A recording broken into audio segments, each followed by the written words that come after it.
Hi everybody, it's Mike from UtilSec, and in this video we're going to look at how we use Metasploit's auxiliary scanners to find various services and vulnerabilities in a network environment. So in this case, we're going to go ahead and start Metasploit using the MSF console command. Once Metasploit comes up, we're going to use the search command to look for the different modules that we have associated with FTP. Now you can see based off of the opening screen that Metasploit has over 1,000 auxiliary modules. Our auxiliary modules are going to be used in a number of different ways besides what we normally use Metasploit for. Normally we use Metasploit for exploits and to where we have the exploit code to take advantage of a vulnerability in a system, and then we have the payloads. The payloads is the code or shell code that we run on a system once we've compromised it, right? To tell it what we want the system to do once we've exploited it. So in this case, again, we're going to focus on the auxiliary scanner modules. And so we're going to go ahead and run a search for just FTP modules. Now, you can see there's 172 modules related to FTP. So we're going to refine our search a little bit more. And I only know this because I've gone through this several times in the past. You can sit there and you can go ahead and scroll through all the results. I do know that we can limit our searches to scanners for FTP by doing a search for scanner/FTP. And then that limits our results to all of 9 options. In this case, what we want to go ahead and we're going to run the module called FTP_version, which is going to allow us to scan a network environment for any FTP services on the default port of TCP/21 and enumerate, right, or determine the version of FTP service that's running on that host.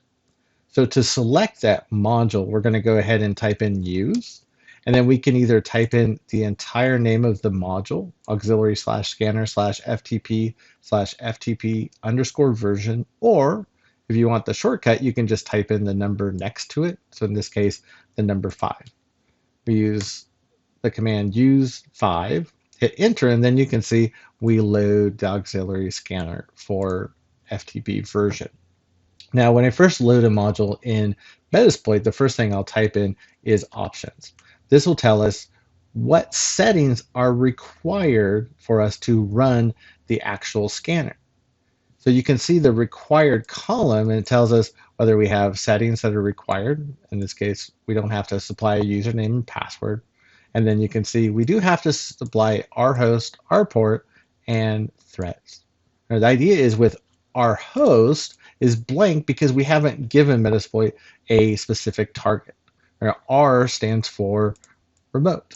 So it's just asking for, hey, what's the IP or IP addresses of your targets? So in this case, we're going to go ahead and give it the entire range of the Hack the Box network. So we're going to go ahead and set our host to 10.10.10.0/24. So just like we have it there. So set our host and then the range or the IP address that you want to go ahead and target. Again, we're going to use Hack the Box in this example. So you can see it looks like that it went ahead and set. So I'll always go ahead and just type options just to double check, because sometimes I've seen where it looks like it's set and it doesn't. So just something to be aware of. The other thing that we're going to change, since we're scanning more than one system, is the number of threads. So if we leave the default number of threads alone, Metasploit's only going to test one machine at a time. Well, that's going to take more than a few minutes if we're doing even a Class C network with 254 hosts, like the Hack the Box environment. So we're going to go ahead and set that.